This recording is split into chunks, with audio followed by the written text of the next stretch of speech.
Sejak awal tahun 2024 sampai hari ini, saham sektor poultry bisa kita lihat menunjukkan kinerja yang sangat bagus. Bisa kita lihat contohnya saham Java sudah naik 36% dan saingannya saham Main bahkan sudah naik 61% dalam waktu 7 bulan terakhir. Manggungnya saham ayam-ayaman ini tentunya tak lain dan tak bukan didukung oleh turunnya harga komoditas jagung dan soybean yang cukup signifikan beberapa waktu lalu. Turunnya kedua harga komoditas ini otomatis membuat harga pakan ternak ayam menjadi semakin murah dan pada akhirnya meningkatkan keuntungan perusahaan. Nah, kalau saham Main kan udah pernah saya bahas ya di video waktu lalu pas harganya masih di bawah. Saya juga udah pegang barangnya dan udah floating lumayan. Nah, gimana nih kabarnya kalau saham Java ini? Yang notabene naiknya masih belum setinggi saham Main nih. Gimana kondisi fundamentalnya dan valuasinya? Dan punya potensi naik sampai harga berapa nih harga sahamnya? Yuk tonton video ini terus sampai selesai.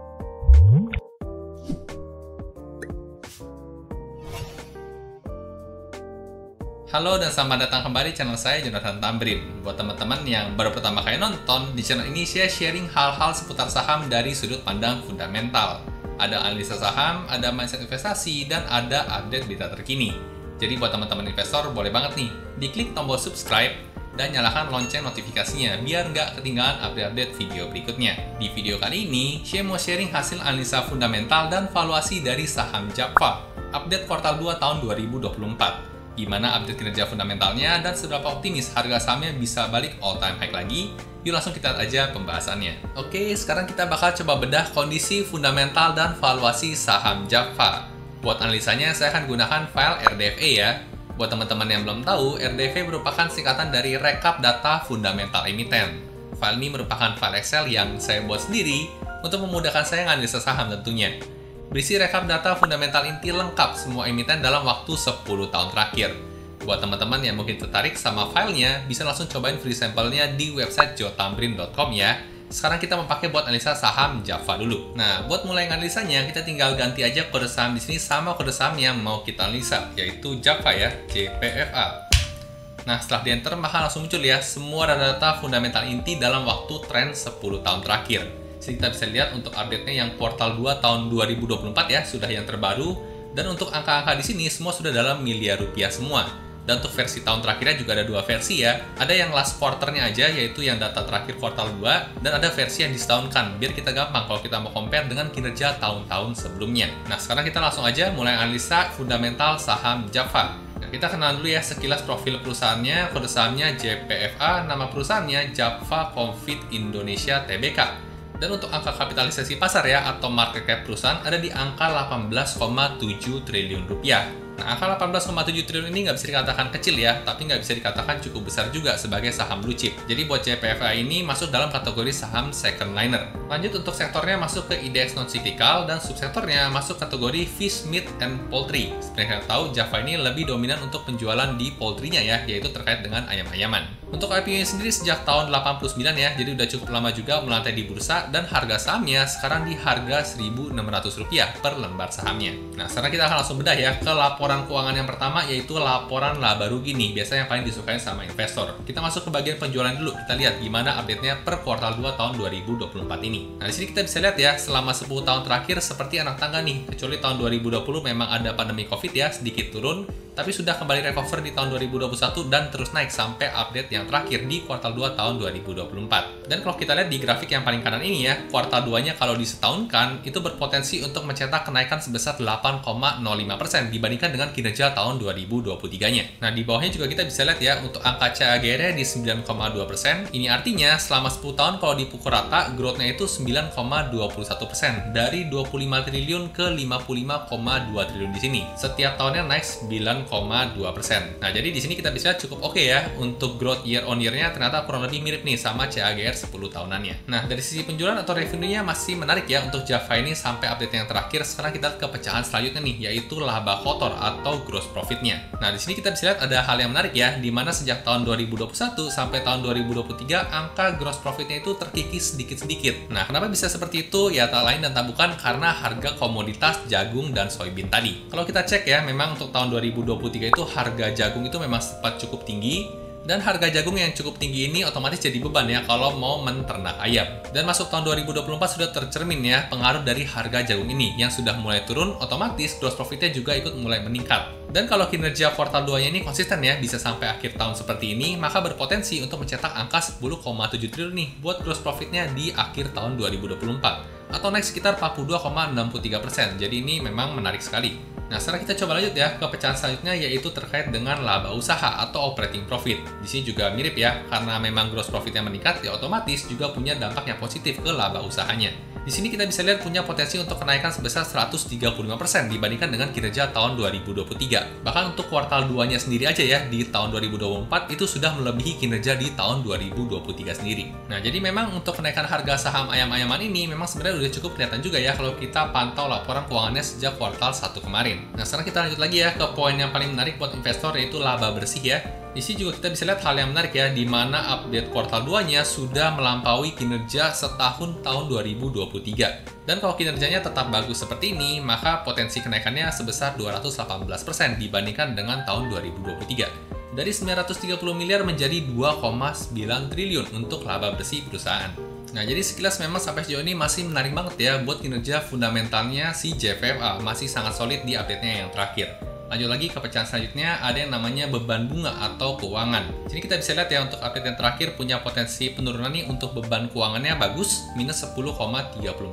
Nah, sekarang kita lanjut lagi ya ke bagan earning per share selama 4 tahun terakhir setiap kuartalnya. Nah, kita bisa lihat bagan di sini ya, untuk tahun 2021 kuartal 1 sampai kuartal 4, tahun 2022, 2023, dan tahun 2024 yang baru sampai update kuartal 2-nya. Nah, di sini sangat menarik ya kalau kita coba perhatikan tahun 2023-nya, dimana kalau dijumlahkan cuman 79 ya untuk earning per share-nya, sedangkan untuk tahun 2024 dijumlahkan sampai kuartal 2-nya aja jumlahnya sudah lebih dari 100-an nih untuk earning per share-nya. Sudah lebih tinggi dibandingkan dengan tahun 2023 secara full year. Nah, kalau sudah begini, apakah bisa dikatakan di akhir tahun 2024 kinerjanya pasti lebih tinggi dibandingkan dengan tahun 2023? Menurut saya kemungkinan jawaban sangat besarnya adalah iya ya, dari angkanya sangat bagus sekali di sini. Nah, oke, jadi ini kita udah lihat ya laporan keuangan yang pertama dalam waktu tren 10 tahun. Jadi pakai RDF ini memang ringkas banget, nggak usah buka laporan keuangan satu per satu. Sekarang kita masuk ke laporan keuangan yang selanjutnya, yaitu laporan neracanya. Kita bakal coba cek aset, ekuitas, dan liabilitasnya. Nah, kita masuk yang pertama dulu, yaitu soal aset ya. Selama 10 tahun terakhir juga bagus banget, naik terus. Dan untuk update per kuartal 2-nya ya, sudah naik 5,86% nih. Jadi masih good banget, nggak ada masalah buat asetnya. Kita lihat pecahannya, ada aset lancar. Aset lancarnya naik 10,17%, bagus. Dan untuk aset tidak lancarnya juga ada naik nih, meskipun cukup sedikit ya, cuman 1,47%. Nah, di sini kita udah lihat ya, buat asetnya masih growth nih buat Java. Sekarang kita lihat soal hutangnya. Nah, buat hutangnya juga ternyata growth juga ya, tapi cukup dikit nih, cuman 2,64% aja.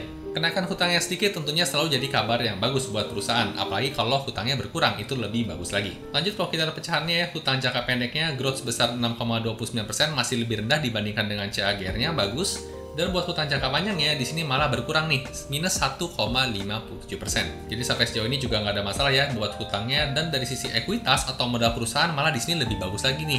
Dia growth-nya cukup kenceng, double digit mencapai 10,59%. Dari 13,2 triliun menjadi 14,6 triliun di update-nya yang kuartal 2 tahun 2024. Dan tren selama 10 tahunnya juga masih cakep banget, seperti anak tangga. Nah, oke, dari sisi modal perusahaan juga masih belum ada masalah buat Java. Sekarang kita lihat dari sisi total kas ya, atau timbunan uang kas perusahaan. Seperti tingginya di tahun 2016 ya, menimbun uang sebesar 2,7 triliun, sekarang cuma 1,4 triliun rupiah nih. Nah, apakah angka 1,4 triliun rupiah ini bagus atau jelek? Menurut saya sih cukup oke ya. Karena kalau nimbunnya kebanyakan, ya sayang aja, mendingan duitnya diputar lagi, biar produktif bisa jadi duit lagi.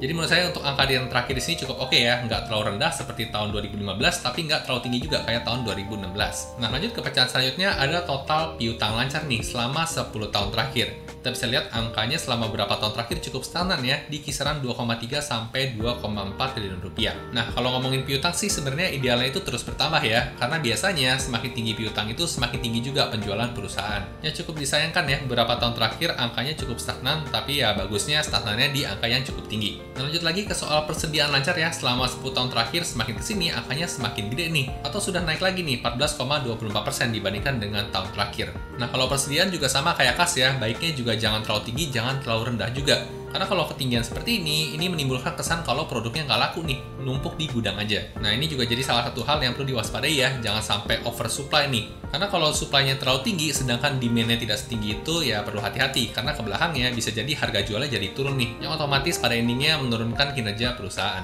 Nah, lanjut kalau kita lihat dari sisi nilai buku per lembar saham atau book value per share selama 10 tahun terakhir juga angkanya naik terus ya. Ini juga merupakan hal yang bagus. Nggak ada masalah buat book value per share-nya Java. Nah, yang terakhir di RDV ini juga kita bisa lihat tren pembagian dividennya ya. Dan untuk Java ini tergolong yang rutin bagi dividen nih. Setiap tahun hampir selalu bagi dividen sejak tahun 2015 kemarin. Nah, kalau kita lihat di sini ya, untuk update tutup buku tahun 2023 masih belum ada info pembagian dividen nih. Tapi kalau kita lihat kinerjanya tadi ya, menurut saya sih akan tetap bagi dividen. Tinggal tunggu waktunya aja. Tunggu RUPS-nya selesai.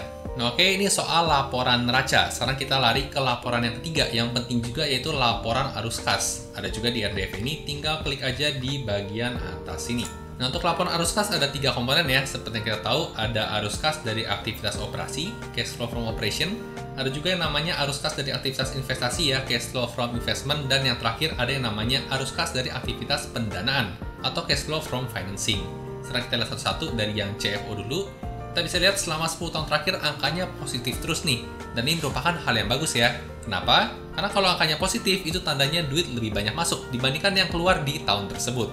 Kita sebagai pemilik bisnis kan pengennya perusahaan kita cuan dong. Lebih banyak duit yang masuk dibandingkan uang yang keluar. Nah, jadi buat Java tergolong ideal ya, angkanya positif terus, cuman sayangnya untuk update yang terakhir, angkanya masih cukup terlalu kecil nih, cuma 347 miliar aja. Lanjut ke pecahan yang kedua, yaitu ada CFI atau Cash Flow from Investment. Kita bisa lihat selama 10 tahun terakhir, angkanya negatif terus, dan ini juga merupakan hal yang bagus nih. Kenapa? Karena kalau angkanya negatif, itu tandanya ada duit yang keluar nih di tahun tersebut buat aktivitas investasi. Seperti yang kita tahu ya, tujuan dari investasi itu kan baik, memberikan keuntungan buat perusahaan di masa depan. Jadi buat CFI ini juga tergolong ideal ya, buat Java selama 10 tahun terakhir angkanya negatif terus. Nah, kita lanjut lagi ya, bedah fundamentalnya masuk ke bagian CFF atau Cash Flow from Financing. Kita bisa lihat selama 10 tahun terakhir angkanya naik turun nih. Kadang ada yang negatif, kadang ada yang positif. Nah, buat angka CFF ini sebenarnya idealnya adalah angkanya negatif nih. Kenapa? Karena kalau angkanya negatif, itu artinya ada duit yang keluar buat aktivitas pelunasan hutang atau pembagian dividen. Kalau angkanya positif, ya kemungkinan dia nambah hutang nih di tahun tersebut. Nah, jadi kalau kita lihat di sini untuk Java cukup oke lah ya, meskipun nggak bisa dikatakan ideal buat angka CFF-nya. Nah, kita udah lihat 3 laporan inti perusahaannya, yaitu laporan laba rugi, laporan neraca, sama arus kas. Nah, sekarang kita bakal lihat nih rasio-rasio keuangan perusahaannya, sehat apa enggak.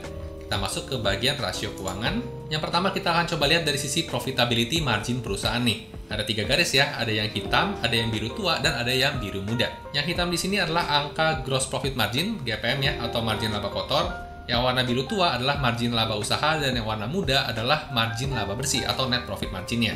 Kita bisa lihat ya, selama 10 tahun terakhir kinerja terbaiknya, kita bisa lihat ada di tahun 2018, di mana angkanya 21%, 11%, dan 6%. Nah, meskipun di tahun yang terakhir itu masih belum sebagus tahun 2018 ya, tapi trennya sudah mulai meningkat nih dibandingkan dengan tahun 2023. Dan bisa dikatakan juga naiknya cukup kenceng ya, karena dari 15 ke 19, 4 ke 9, dan 2 ke 5%. Nah, lanjut lagi ke bagian yang kedua ya, ada return on equity nih, atau ROE. Kita bisa lihat selama tren 10 tahun terakhir, angkanya cukup menarik di 20,2%. Nah, jarang-jarang ya, perusahaan bisa ngasih ROE setinggi 20-an%.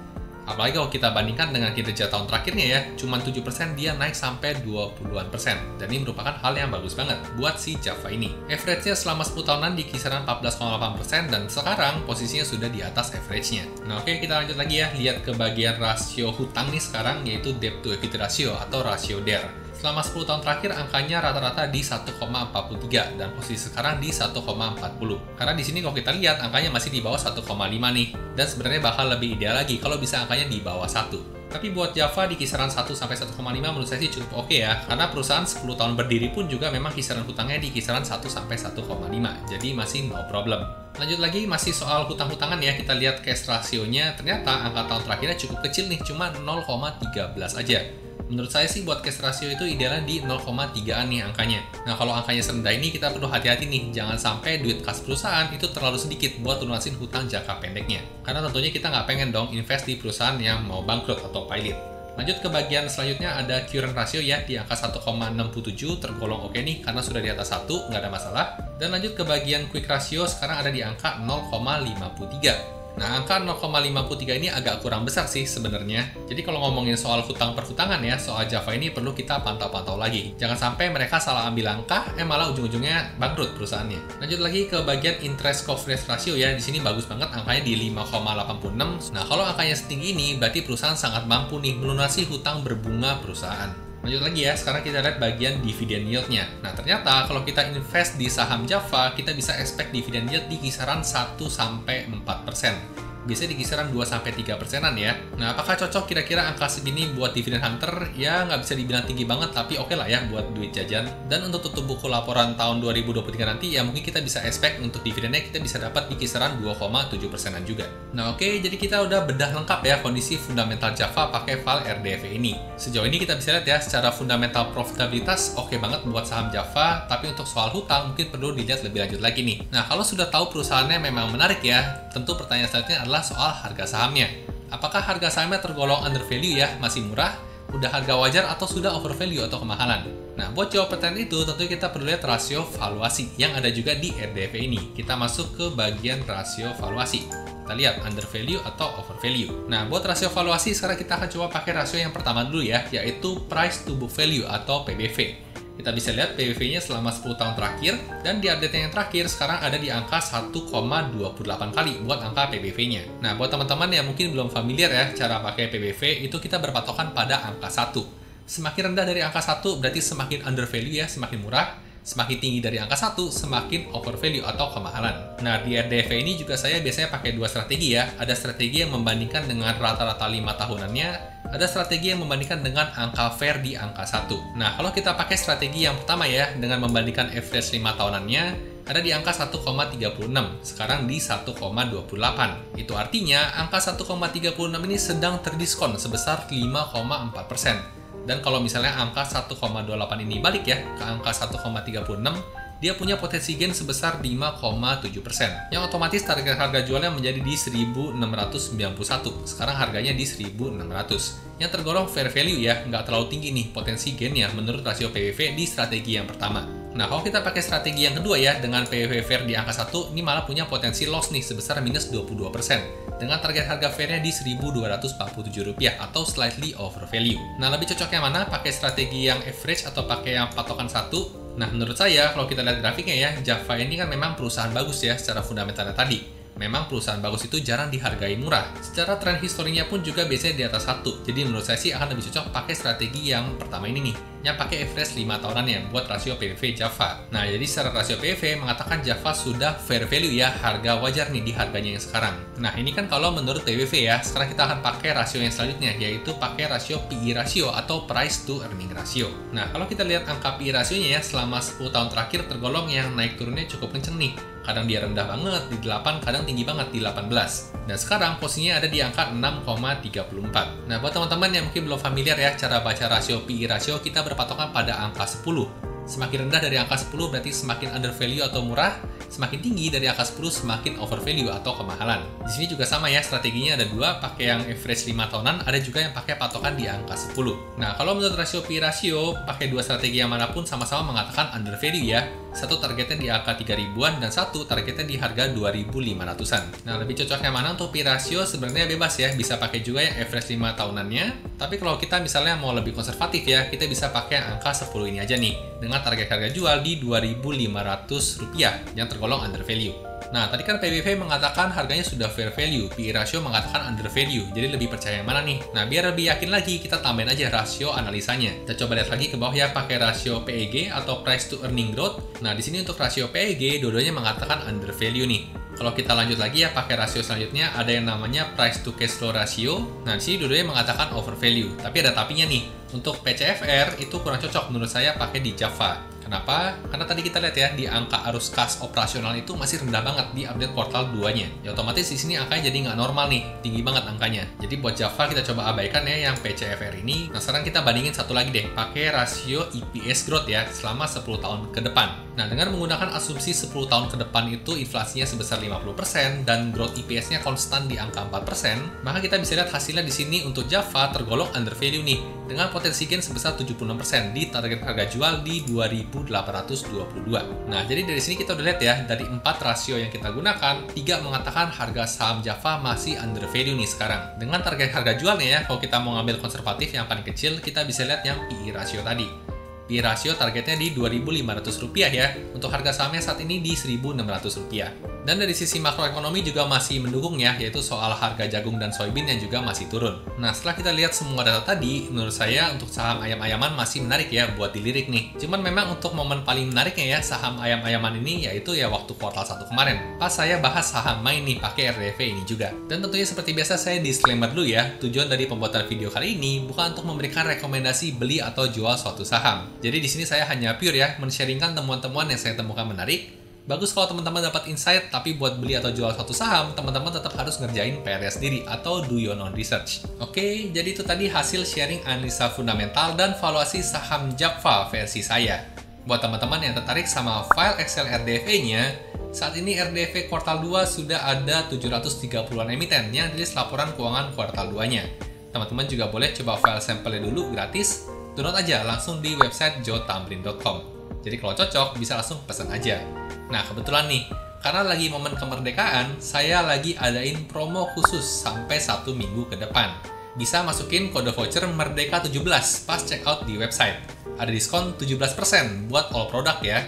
Ada RDV ini, dan ada juga VICC atau Value Investing Crash Course, yaitu digital course belajar value investing dari nol dari saya. Buat teman-teman yang pesan RDV, bakal dapat free update berkala nih. Minimal 1 kali setiap minggunya sampai lengkap data 800-an plus laporan keuangan emitennya. Info lebih lengkapnya cek kolom deskripsi di bawah ya. Dan buat yang mau tanya-tanya juga bisa ke admin ya via DM IG di Jonathan Tamrin. Nah, gimana nih teman-teman setelah dengar analisa tadi? Seberapa setuju dengan analisa saya yang tadi? Atau ada yang punya pendapat lain? Tuliskan pendapat dan komentar teman-teman di kolom komentar di bawah ya, biar bisa kita diskusin lebih lanjut lagi. Suka video seperti ini, jangan lupa di like dan bagikan ke teman-teman investor lainnya ya, supaya makin jago analisa sahamnya. Sampai jumpa di video berikutnya.